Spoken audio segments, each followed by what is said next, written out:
serie con nuestra conversación. Recordad que es lo que solemos decir, que muchas veces el Señor quiere empezar una conversación, pero cuando empieza con nosotros nos levantamos y nos vamos y lo dejamos al Señor hablando solo. Por eso es que la oración no es un monólogo, la oración es un diálogo donde hablo con el Señor y escucho.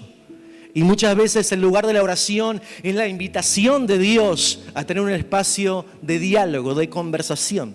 Por eso nuestras series tienen esa intención de que te puedas conectar con lo que a nuestro parecer Dios nos está hablando. Y hace un mes que empezamos con esta serie que se llama Un cuerpo, muchos miembros. Y para mi asombro, al principio quizás no tenía esta expectativa tan alta como hoy la tengo, porque estoy viendo el resultado de hablar en profundidad sobre el diseño de Dios y cómo está sanando el cuerpo. Me sorprendo al hablar con muchos hermanos de decir qué maravilloso es el diseño de Dios y cómo entender esto nos da paz, nos hace libres y nos hace más efectivos en nuestra vida de fe.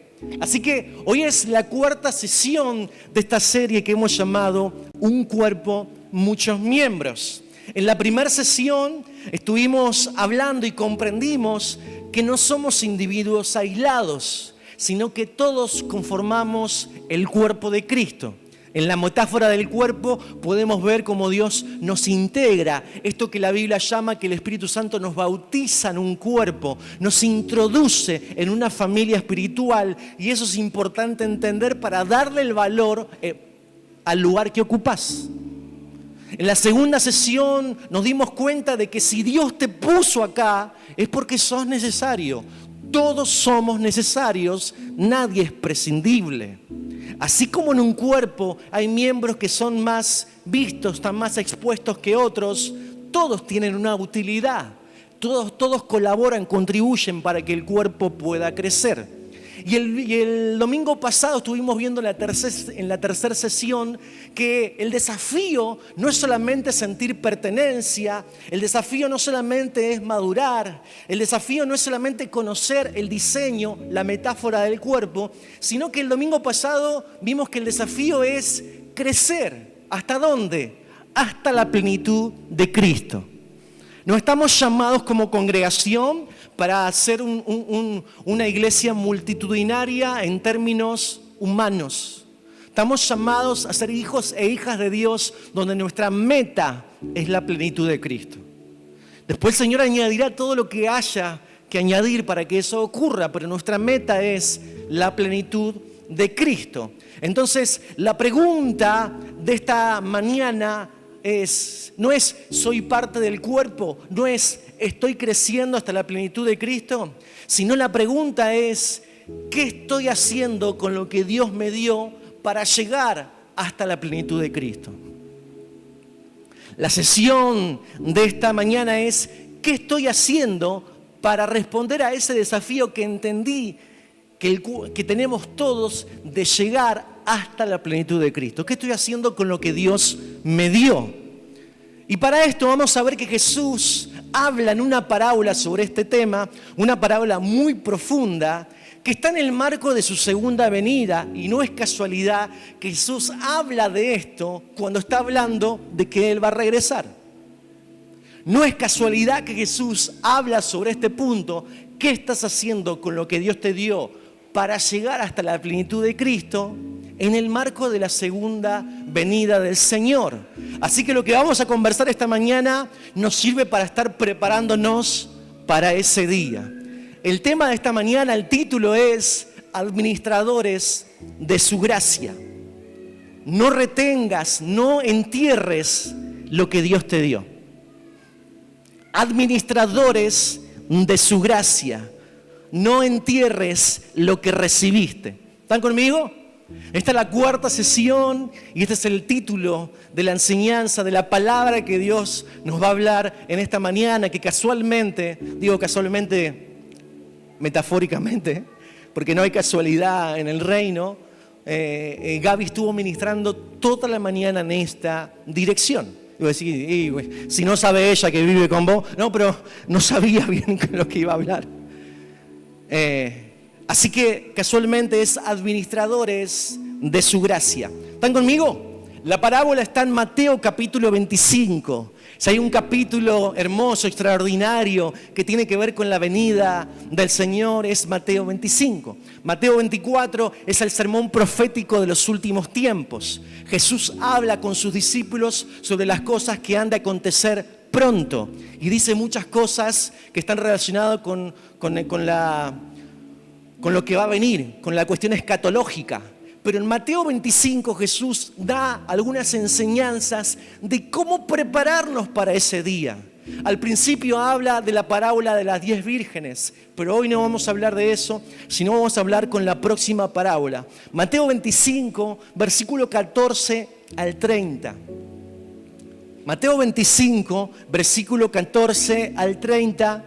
Si no tenés tu Biblia, me puedes seguir por la pantalla. ¿Bien?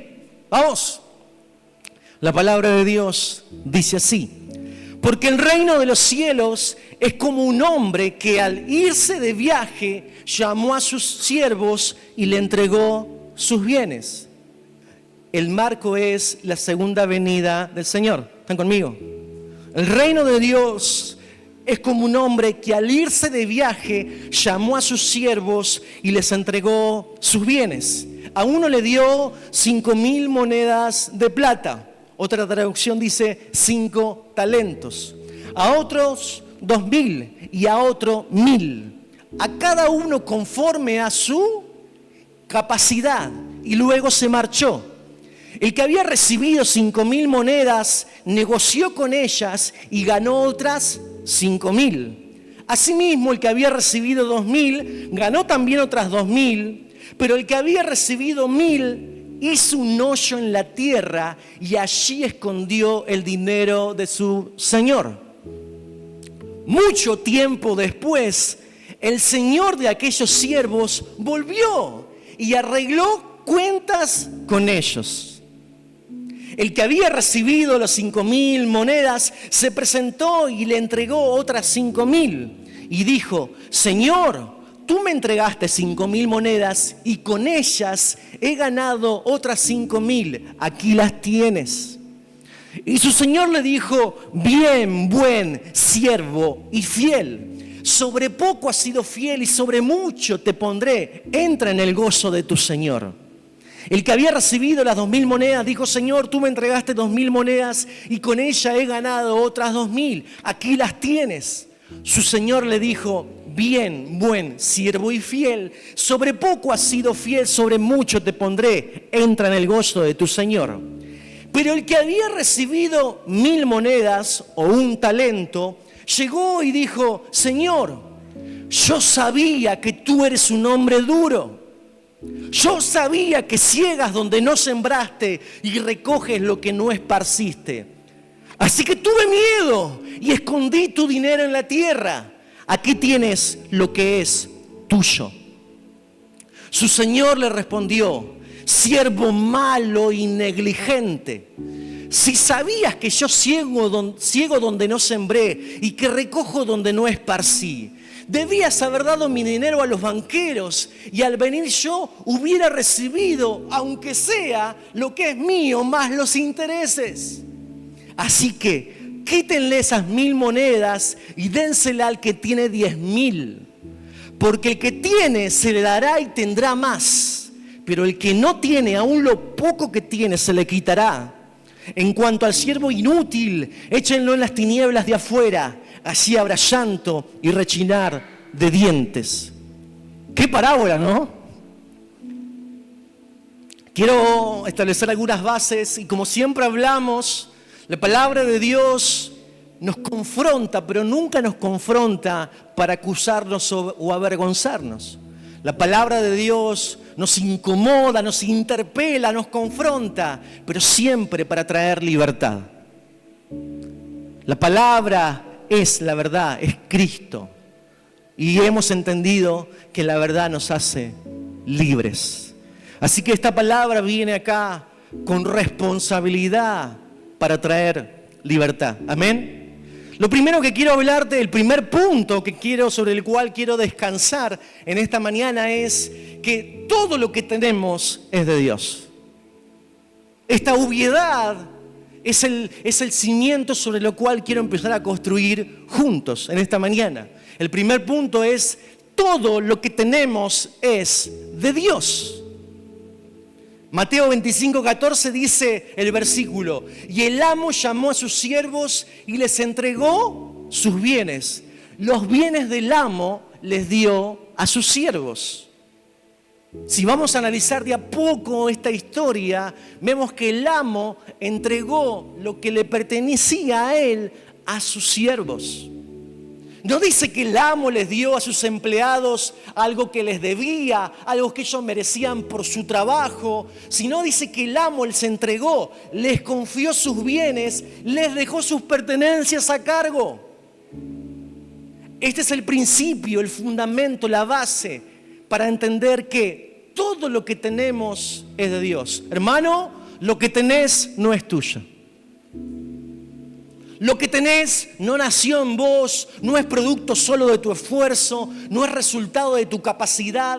Todo lo que tenés es de Dios. El salmista entendía esto y cuando miraba a su alrededor y descubría todo lo que estaba para él y a disposición de él, decía, Salmos 24:1, de Jehová es la tierra y toda su plenitud. El apóstol Pablo exhorta a la iglesia de Corinto y a los corintios le dice esto, 1 Corintios 4:7. No hay... El contexto es una iglesia que estaba en un barullo muy grande de división y contienda a causa de comparaciones. Ya lo hablamos. La primera sesión, 1 Corintios 12, tiene que hablar Pablo, somos un cuerpo, no se peleen más. Pero en esta parte dice, no hay nada que los haga más importante, aprendan esto. ¿Qué dice Pablo?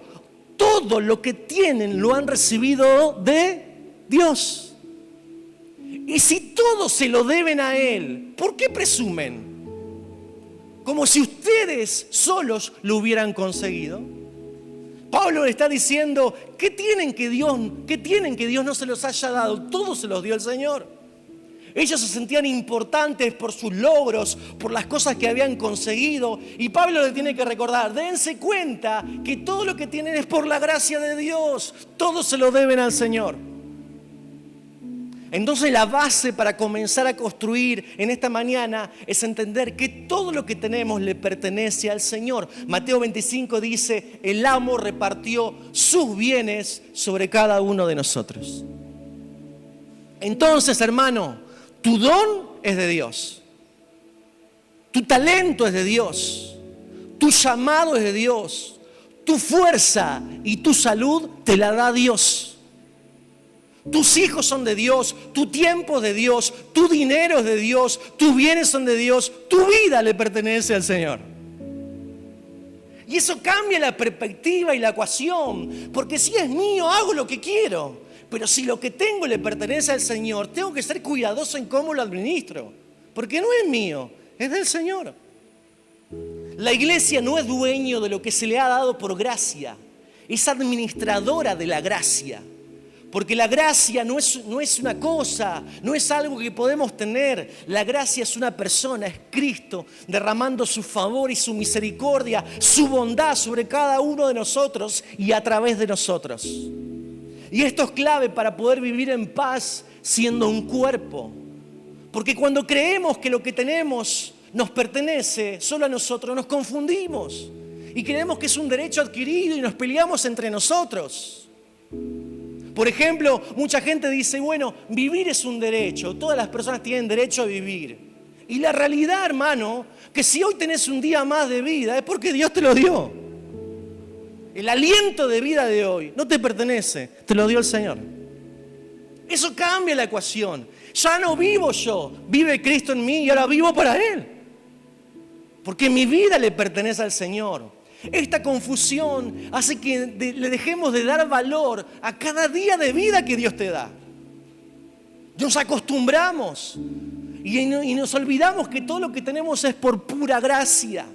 Y no vivimos como empezamos hoy, en esta mañana, siendo agradecidos al Rey de Reyes por su bondad. Pero cuando entendemos que todo lo que tenemos es de Dios, comenzamos a ser cuidadosos, diligentes, buscamos ser sabios a la hora de administrar e invertir los bienes que el Señor nos ha dado. Y esto es importante porque, como veremos al final de la parábola, el Señor nos pedirá cuentas. El Señor nos va a preguntar. Pero quiero ver el segundo punto de esta parábola. El primero es la base para empezar a construir. Todo lo que tenemos es de Dios. Y el segundo punto es que habla esta parábola, es que cada uno ha recibido según su capacidad. Todos hemos recibido según nuestra capacidad de responder al llamado de Dios. Por eso siempre decimos lo mismo: si Dios te llamó es porque Dios sabe que poder responder. ¿Qué dice la palabra en el versículo 15? A uno dio 5 talentos, a otros 2 y a otro 1, a cada uno conforme a su capacidad. Dios no distribuye al azar, el Señor no improvisa, sino que reparte con sabiduría, asigna desde su naturaleza, de su bondad, de su voluntad perfecta. Y esto nos ayuda a entender de que el Dios es el que hace las cosas y descansar, siendo libres de cualquier presión. Porque entender que no todos recibimos lo mismo, sino que Dios reparte según su sabiduría y la capacidad que tenemos, nos ayuda a estar en paz con el diseño de Dios y no a renegarnos porque no nos tocó lo que quisiéramos que nos toque. Y en este punto seguimos viendo lo que estamos aprendiendo. En el cuerpo no todos son ojos, no todos son manos, pero todos son necesarios. ¿Por qué? Porque la diversidad no es un problema que tolerar, sino es un diseño para honrar. Así que el Señor reparte según su multiforme gracia a unos más y a otros menos, pero desde su sabiduría y en perfecta armonía. La parábola nos ayuda a entender que el problema nunca es recibir poco o mucho. El asunto es qué hacemos con lo que se nos dio. El punto es la comparación y no ver la gracia en eso que se te ha asignado hoy.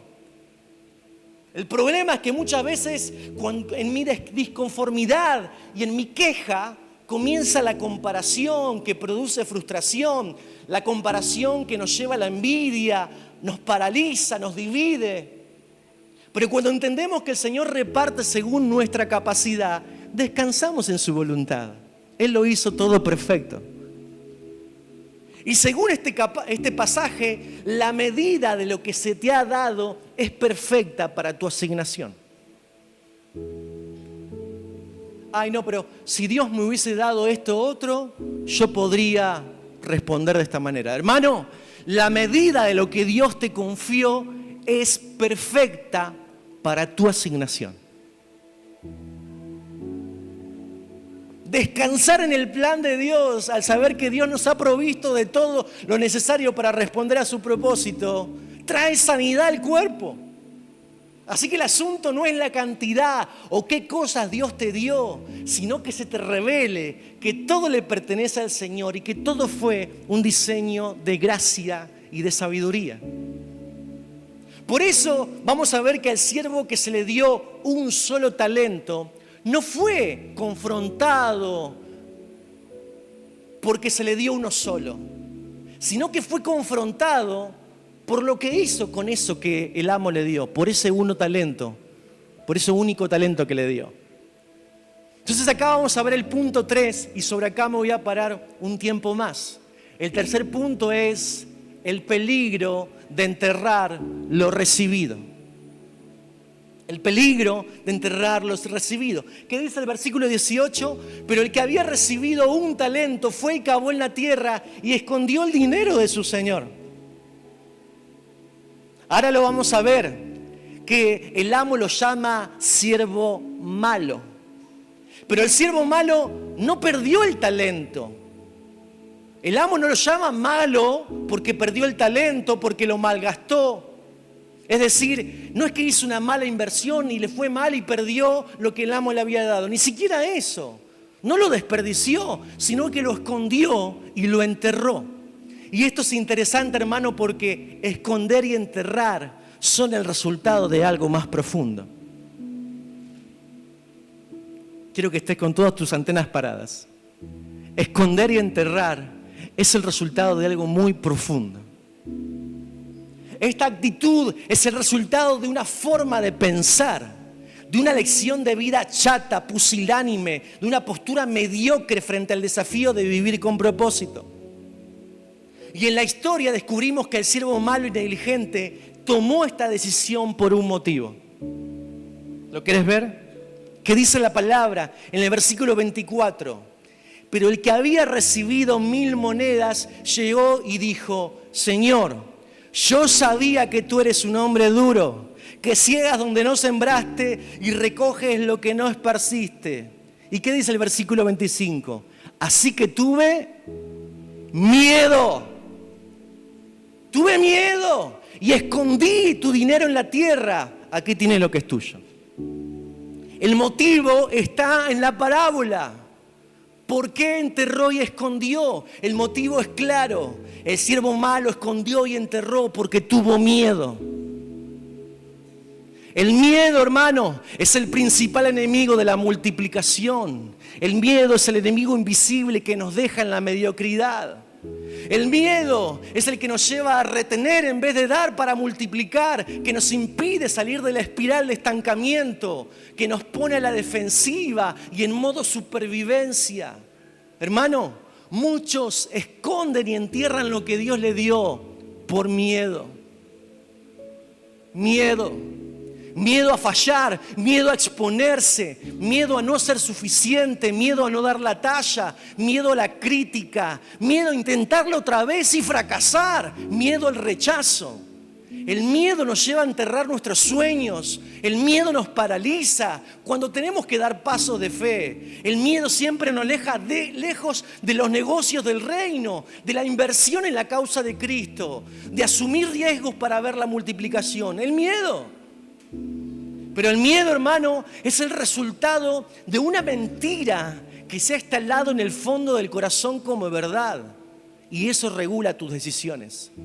El miedo es una mentira diabólica que se instala en el corazón como verdad y regula tus decisiones. Por eso es importante identificar cuál es la raíz de temor que te está dejando estancado. Por eso es importante identificar qué te ancló en una espiral de límites, de imposibilidades, cuando tenés un Dios que todo lo puede y que te ha dado todo lo necesario para que respondas a su llamado. ¿Cuál es la raíz? ¿Dónde surge ese pensamiento que dispara esa actitud chata, mediocre frente a la vida? Una vida con propósito.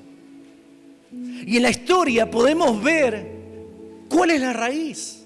Podemos descubrir por qué este siervo enterró y escondió, por qué tuvo miedo. Y en la historia descubrimos que el miedo del siervo malo resulta de una distorsión de la imagen de su amo, del que ha de venir. No te pierdas esta perla. El miedo surge de una distorsión de la imagen del amo, del que ha de venir. El siervo malo y negligente sabía que un día el amo volvería, conocía su carácter, pero no entendía el cuadro completo de quién era realmente su amo. En el texto el siervo malo lo habla de esta manera, versículo 24. Señor, yo sabía que tú eres un hombre duro, que ciegas donde no sembraste y recoges lo que no esparciste. ¿Y qué dice su amo? Si sabías que soy así, ¿por qué no hiciste lo que tenías que hacer?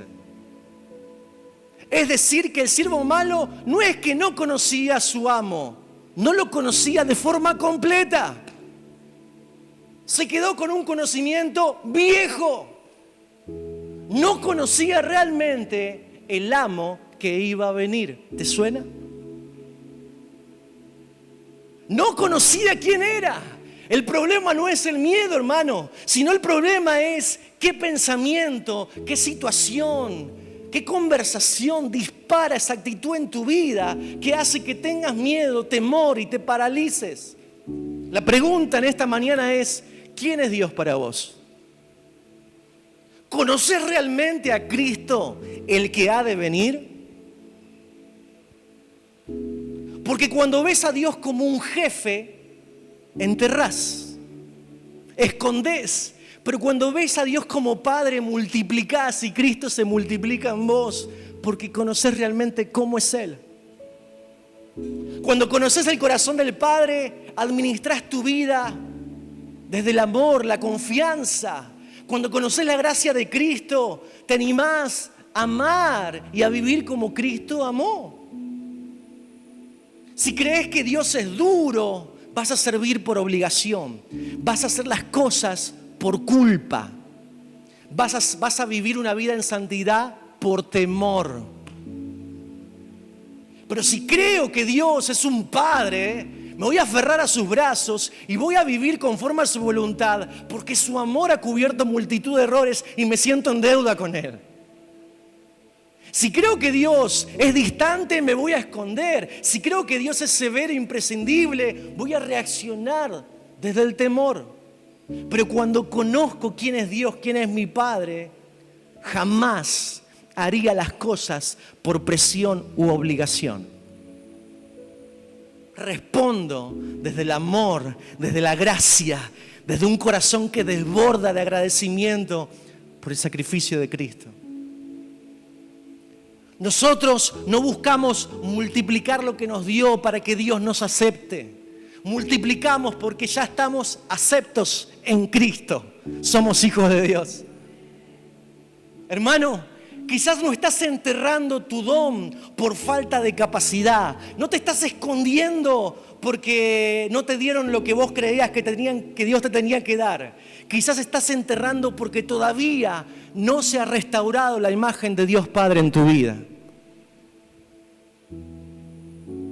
Hermano, si tu historia con autoridades fue dura, saná. Si la relación que tuviste con tu Padre terrenal no la proyectes, vos decís, David, como por arte de magia no puedo. No, pero que se restaure la imagen de Dios. Que conozcas al que ha de venir y sabrás cómo caminar en libertad y en plenitud. Cómo responder desde el agradecimiento, la gracia. Si tuviste una relación difícil con líderes y pastores, si creciste en una vida de exigencia sin gracia y proyectás eso sobre tu vida de fe, vas a servir desde la obligación, desde el miedo, vas a responder desde el temor. Hermano, Cristo es nuestro Señor, pero no es mi capataz. Cristo me pedirá cuenta, soy su siervo, pero nunca olvido que Él dio su vida por mí, que Él me ama, que su gracia es lo que me sostiene. Hermano, el problema del siervo malo no fue que recibió un talento. El problema del siervo malo es que no se le reveló quién era su amo, cómo era el que iba a venir, cómo era el que iba a pedir cuentas. No se le reveló, tenía una imagen parcial, distorsionada de quién era el que iba a venir. Cristo se multiplica cuando administramos desde la gracia, desde la revelación y no desde el temor. En cambio, si vos te pones a ver los otros dos siervos, su actitud frente a la vida, no perdieron el tiempo. Valoraron que todo lo que tenían le pertenecía a su amo. Y se movieron, se pusieron en marcha, sabían que iba a volver y conocían al amo que iba a venir. Por eso crecieron, multiplicaron, tomaron decisiones de riesgo. Como diría el apóstol Pedro, no estuvieron ociosos. ¿Qué dice segunda de Pedro, capítulo 1, 5 al 8? ¿Qué dice el apóstol Pedro? Vosotros también, poniendo toda diligencia por esto mismo, fíjense lo que dice, añadid a la fe virtud. ¿Qué dice Pablo? ¿Tienen fe y están participando de la naturaleza divina? Bueno, hay que avanzar. ¿Y qué dice Pablo? Añadir a la fe virtud, a la virtud conocimiento, al conocimiento dominio propio, al dominio propio paciencia, a la paciencia piedad, a la piedad afecto fraternal y al afecto fraternal amor. Escucha, porque si estas cosas están en vosotros y abundan, no los van a dejar estar ociosos ni sin fruto en cuanto al conocimiento de nuestro Señor Jesucristo. Esta escalera de fe, en la cual Pedro hace mucha insistencia, nos dice que es clave ser diligentes para no estar ociosos y sin fruto, sin saber quién es el que ha de venir. En la parábola vemos que el siervo que tenía 5 talentos dice que negoció y obtuvo 5 talentos más, los multiplicó.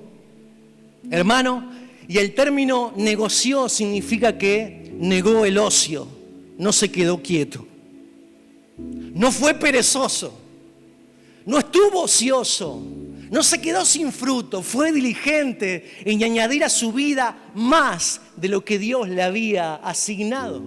Así que el cuarto punto es negociar, negar el ocio.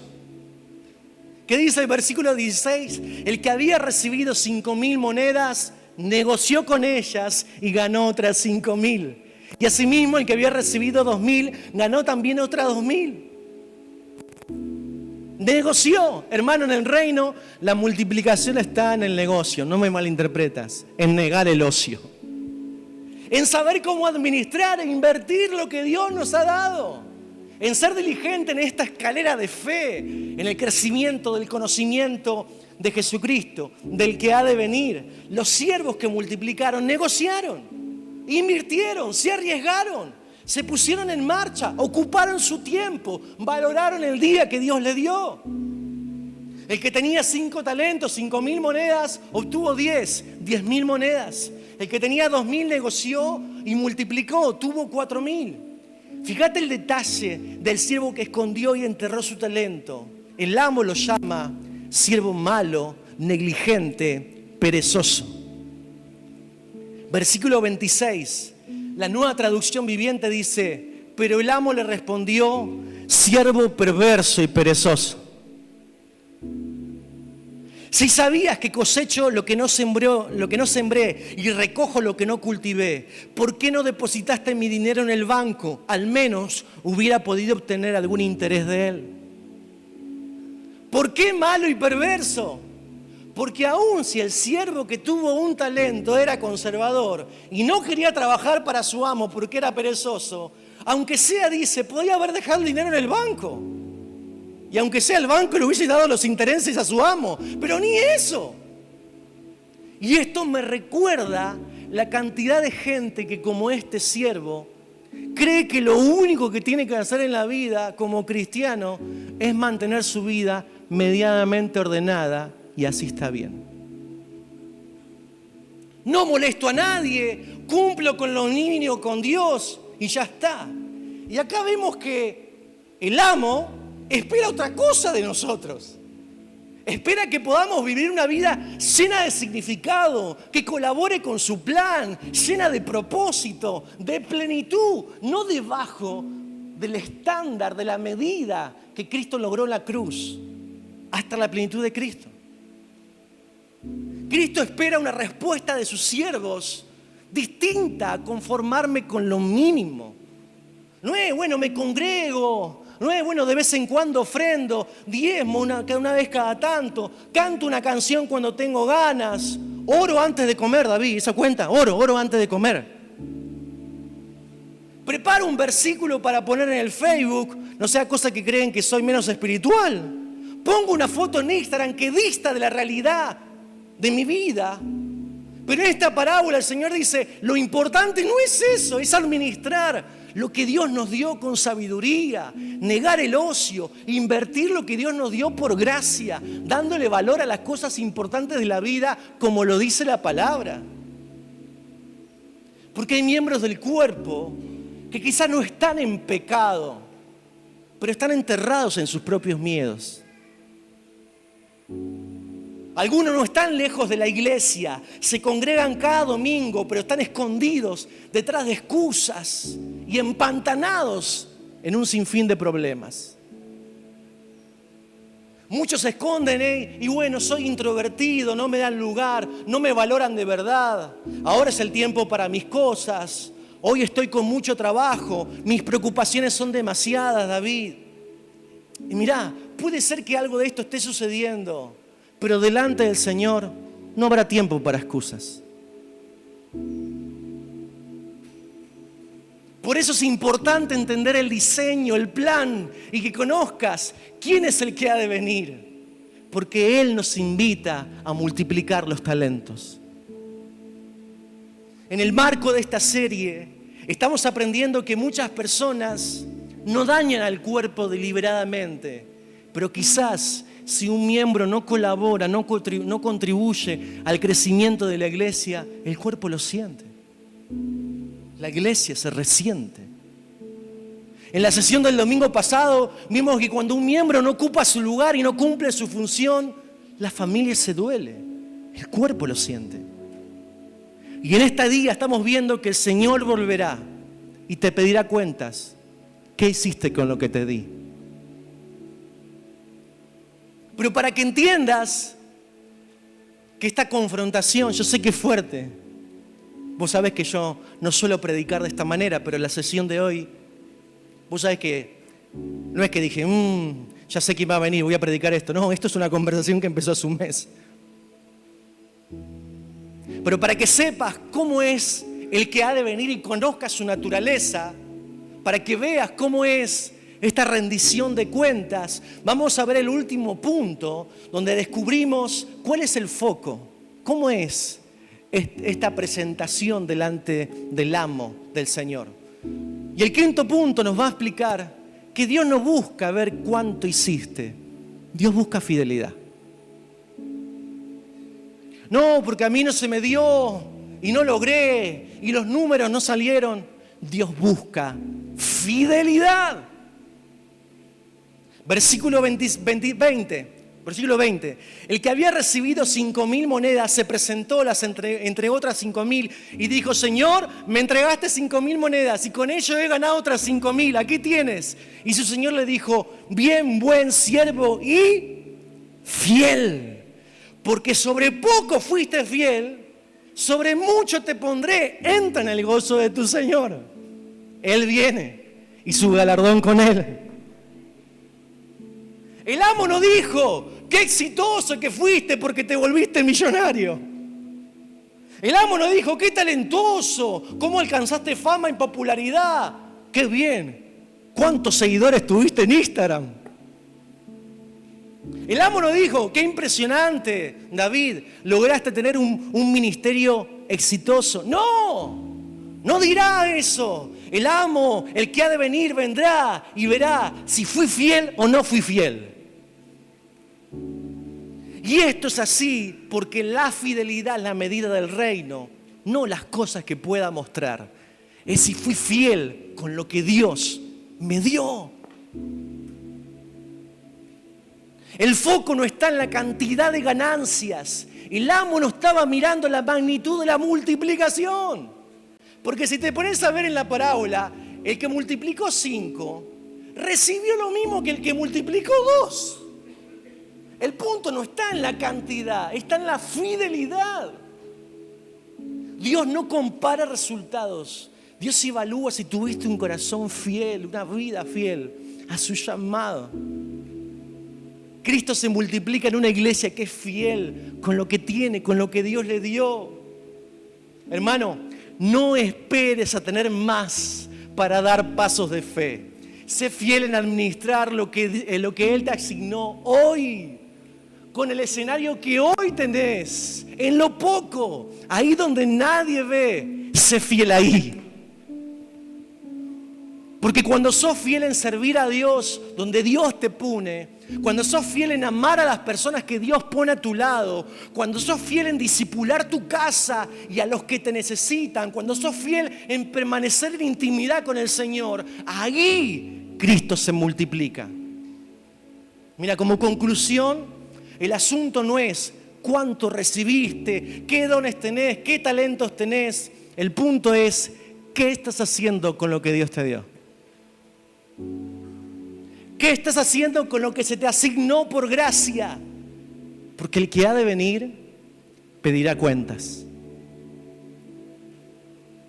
Quizás, hermano, enterraste tu talento por heridas.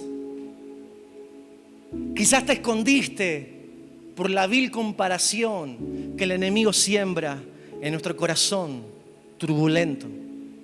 Tal vez abandonaste por cansancio o te paralizaste por el miedo o por situaciones de pecado. Pero hoy el Espíritu Santo no viene a condenarnos con esta palabra. Viene a sanarnos, a liberarnos, a despertarnos a esta verdad. Cristo viene y espera encontrar una esposa fiel, una novia fiel, una novia sin mancha ni arruga, una iglesia gloriosa. Y esta iglesia está acá. Yo creo que es así. Porque crecer hasta la plenitud de Cristo no es una actitud pasiva, contemplativa. Tiene que ver con una vida apasionada, pujante por Jesús y por su obra. La plenitud de Cristo se expresa cuando administramos todo lo que nos dio por gracia, con fidelidad, con sabiduría. Como iglesia queremos que más gente conozca al Señor, pero no podemos multiplicar a Cristo si estamos enterrando, si estamos escondiendo. Hermano, si tenemos que sanar, tenemos al que sana todas nuestras dolencias. No te quedes ahí. Si te faltan cosas, tenemos al Dios que provee todo lo que nos falta conforme a sus riquezas en gloria. La pregunta final de esta mañana es, ¿qué estás haciendo? No es, tenés talentos, tenés capacidades, tenés dinero, no. ¿Qué estás haciendo con lo que Dios puso en tu mano? ¿Qué estás haciendo con lo que Dios te da cada día? Hermano, con tu tiempo, con tus recursos, con tu salud, con tus hijos, con tus bienes, con tus sueños y anhelos que Dios puso. ¿Dónde los estás poniendo? Recordad que esta palabra está en el contexto de la venida de Cristo. Esta parábola, hermano, no es sobre productividad, es sobre fidelidad y honrar al que te ha dado todo por gracia. ¿Cómo nos estamos preparando? Él nos confió y hoy nos está recordando que nos pedirá cuentas, no para avergonzarnos, sino para ver si hemos podido responder con todo lo que Él te dio. Hermano, si hoy volviera el Señor, si hoy, ¿qué le presentarías? Tendrías que mostrar, cómo administraste tu vida. ¿Qué hiciste con tu casa, con tu tiempo, con tus dones, con tus talentos? ¿Qué hiciste con tu esposa, con tu esposo, con tus hijos? ¿Qué hiciste en tu trabajo? Tendrías que mostrar qué hiciste con todo eso que Dios te dio. No, pero no falté un domingo. No, pero siempre ofrendé. ¿Cómo administraste lo que Dios te dio? Quizás el Espíritu te está mostrando algo en esta mañana y quizás te está mostrando la raíz del miedo, del temor, de las malas motivaciones. ¿Y por qué el Señor tiene que intervenir? Quizás escondiste y enterraste un llamado, un don, un servicio, una responsabilidad, una pasión se apagó y no sabes cómo volver a encenderla. No se trata de activismo, no se trata de hacer más cosas, se trata de conocer el que ha de venir y enamorarse de Él, de su obra, de su causa, de su plan. Se trata de ponerse en movimiento para la gloria y honra de su nombre. Quizás muchos dicen, bueno, pero a mí me gustaría una plataforma, un micrófono, un título, estar al frente de un grupito de personas. La invitación de los talentos, lo que el Señor nos está revelando es, ¿qué vas a hacer mañana con lo que Dios te da? ¿Qué vas a hacer con tu vecino, con tus hijos, con tu esposa, con tu esposo, con tu familia, en tu lugar de trabajo? Ahí se notará si eres siervo del Altísimo, del Cristo, del Dios viviente, que expresa quién es Él y lo da a conocer. La plenitud de aquel que todo lo llena en todos. El Señor nos está llamando al salir de la pereza, a ponernos en pie, a creerle a Él y multiplicar todo lo que Él nos da. ¿Cuántos van a responder al llamado del Señor? ¿Cuántos anhelan que ese día el Señor diga, bien, siervo fiel, sobre poco, entra en el gozo de tu Señor? Esta palabra, el Señor nos confronta para revelarnos que somos administradores de la gracia.